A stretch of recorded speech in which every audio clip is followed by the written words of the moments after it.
The sprinkler.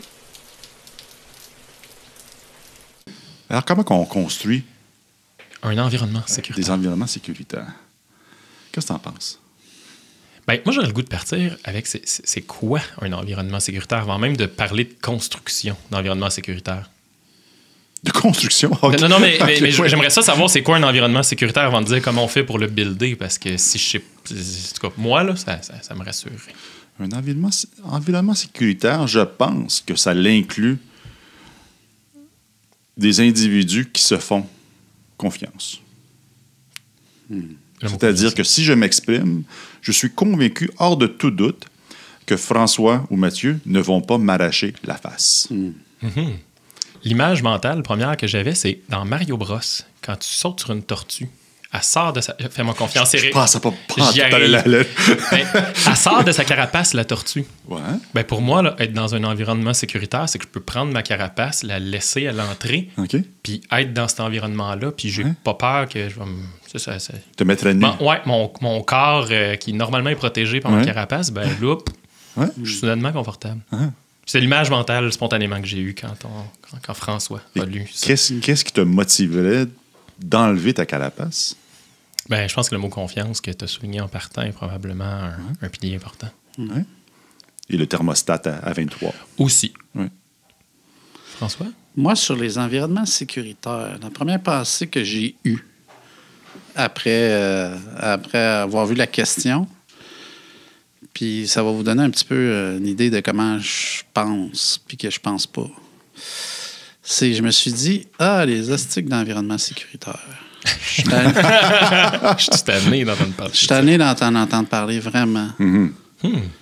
Puis je suis tanné, justement, dans la question que j'ai pigée, c'est dit comment créer des environnements sécuritaires. Pour de caisse, on veut créer ça. Pas juste pour de caisse. Pourquoi? Non, ça se fait-tu? Ça existe-tu? Moi, je vais poser la question, qui crée quoi? Puis pourquoi ça mérite l'histoire des environnements sécuritaires ces temps-ci? C'est que je trouve qu'il y a des facilitateurs, par exemple, qui insistent trop sur la question d'environnement sécuritaire puis qui placent toutes sortes de précautions pour que l'environnement soit sécuritaire. Genre, on va se mettre une règle de fonctionnement. Soyez toujours positif, mettons. Ou c'est des fois des choses un peu plus subtiles, mais qui invitent pas la partie dark de moi-même. C'est comme je suis obligé d'être dans mon côté lumineux.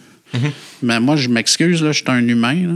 Mais pour moi, si tu me demandes juste d'être dans mon côté lumineux, là, c'est comme si tu dis la moitié de toi n'est pas invitée ici. Tu viens de slasher la moitié du jus potentiel. Je trouve que c'est un environnement censuré et non pas sécuritaire. Intéressant. Eh oui. Ben, pour moi, c'est ce que ça cause, en fait. Le fait de l'insistance sur la sécurité, ça fait que la conséquence, c'est que les gens vont se censurer. Ouais. Donc, pour moi, évidemment, je ne suis pas pour des environnements, je ne dirais pas il faut créer des environnements hostiles. Je n'irais pas à l'opposé, mais je pense que c'est surfait aujourd'hui qui fait qu'on se régule vers le bas beaucoup au niveau de notre intensité d'interaction dans ces environnements-là. Tu sais, c'est comme au nom de la sécurité, là, il ne faudrait pas se fâcher, par exemple. C'est comme faut que les voitures... Il ne faudrait pas péter une coche. Ouais. Péter une coche, là, ça ne rentre pas. Si quelqu'un pète une coche, là, c'est comme il n'est pas en train de contribuer à l'environnement sécuritaire. Mais si c'est ça qui est là pour lui ou elle, moi, j'ai envie de dire au service de l'expérience du moment, qui est peut-être pas nécessairement belle pour l'instant, des fois, la vérité, ça inclut des moments de que je suis écœuré de ce qui se passe ici. OK. Fait que la question reste pertinente, mais la présence de la question, elle m'a amené là. Comme je disais, une de mes façons de fonctionner beaucoup, c'est quand on me propose quelque chose, tout de suite, je suis... et si c'était autrement? Ce qui s'est matérialisé dans ma jeunesse beaucoup comme un trouble d'opposition. J'ai jamais été diagnostiqué comme un trouble d'opposition, mais je suis assez convaincu que ma mère... Si elle était assise là, elle serait d'accord avec ton affirmation. Elle dirait, ouais, c'est vrai qu'à l'adolescence, j'étais beaucoup dans l'opposition. Donc, ça se matérialisait comme ça. J'ai envie d'espérer qu'avec l'âge puis la maturité, ça se matérialise un peu différemment, mais je reste quelqu'un qui veut questionner le statu quo constamment. Puis c'est pas parce que je veux, en fait, questionner le statu quo, c'est comme si c'est automatique. Naturellement, ça t'est venu, là, en lisant la question. En lisant la question, c'est comme... Oui. Ouais. Moi, j'ai eu une tortue en tête, dans quelque chose d'un peu plus profond. Ben, des fois, c'est profond, des fois, ça ne l'est pas, mais c'est toujours... Pas toujours, mais c'est souvent... pourquoi cette question-là? Puis... Donc, je suis quelqu'un qui a tendance à questionner le convenu, en fait. Puis questionner, ça serait la version plus mature de moi. La version moins mature était provocatrice, dans l'opposition d'emblée, dans des choses comme ça. Mm-hmm. Wow.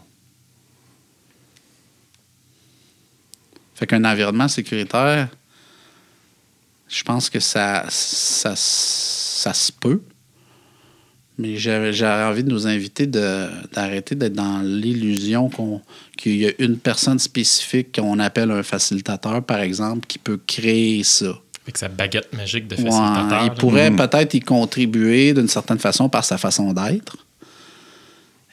Et comme je dis, c'est que si tu le surfais, la sécurité, tu vas limiter d'autres choses, qui est peut-être, dans certains cas, de la spontanéité, de l'authenticité, de l'innovation même. Mm-hmm.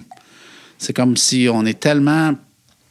On veut tellement être sûr de rester dans un environnement sécuritaire, on dit pas des choses provocatrices, on dit pas des idées qui pourraient choquer. Mm-hmm. Puis des fois, l'idée qui apparaît choquante au départ, c'est une bonne étincelle pour une idée qui va être peut-être plus discernée, plus développée. Mais l'étincelle de départ, c'était quelque chose d'intense ou de provocateur ou d'insécure. Oui, je vois où tu t'en vas avec ça, absolument. Je le vois à l'inverse, évidemment. Je suis pogné avec deux gars en troupe d'opposition. La soirée va être longue pour toi, Mathieu. C'est ça. Je vais juste vous lancer des balles. Je crois sincèrement qu'un environnement non sécuritaire amène justement les symptômes que tu viens de mentionner, qu'on ne se dit pas les vraies choses, qu'on n'ose pas confronter notre collègue ou nos collègues, on dévie l'harmonie artificielle et tous les autres buzzwords qu'on peut ajouter autour de ça. C'est au moment qu'un environnement sécuritaire, c'est là qu'on peut se pogner. Puis moi, je me sens en sécurité avec toi. Je pense que c'est un environnement sécuritaire. Nous, ça fait longtemps qu'on travaille ensemble. Je peux dire à peu près n'importe quoi et je suis convaincu, hors de tout doute, que vous allez m'entendre. Vous allez même me laisser terminer ce que j'ai à dire. Ça, pour moi, ça, c'est tellement important. Appelle ça de Gaétan. Tu te souviens de Gaétan? On avait un coach dans le temps qui s'appelait encore Gaétan, j'imagine. Je lui souhaite, mais en 2019, il peut changer. C'est correct. Il peut changer. Et moi, la minute que Gaétan avait dit, à partir de maintenant, parce qu'il y a 8 coachs dans une salle, tu sais, des cordonniers mal chaussés, il n'y a personne qui laissait l'autre terminer de parler. Et moi, quand j'ai l'impression que les gens autour de moi ne me laissent pas terminer ce que j'ai à dire, je parle plus vite. Quand je parle plus vite, les gens ne comprennent pas ce que je dis. Fait que je passe complètement à côté de la traque, finalement. Quand Gaétan avait mis cette règle-là comme facilitateur, dans ma tête à moi, ça a créé un environnement un peu plus sécuritaire. Et mon angoisse elle a descendu de façon incroyable. Et aujourd'hui, c'est une technique que j'applique à peu près partout parce que personne s'écoute. On parlait de dialogue tantôt. Personne s'écoute. Tout le monde attend pour parler. Et en plus, les choses qu'on se dit dans des environnements non sécuritaires, mais c'est à la surface. Ouais. Hein? C'est des sous-entendus, c'est pas des propos directs vers la personne. Donc voilà, c'est mon interprétation d'un environnement sécuritaire. Et comment le créer? Mais j'ai donné une technique que moi, il est venu me chercher, c'est que j'appuie de Gaétan, c'est femme-toi, arrête d'attendre pour parler, mais entends l'autre.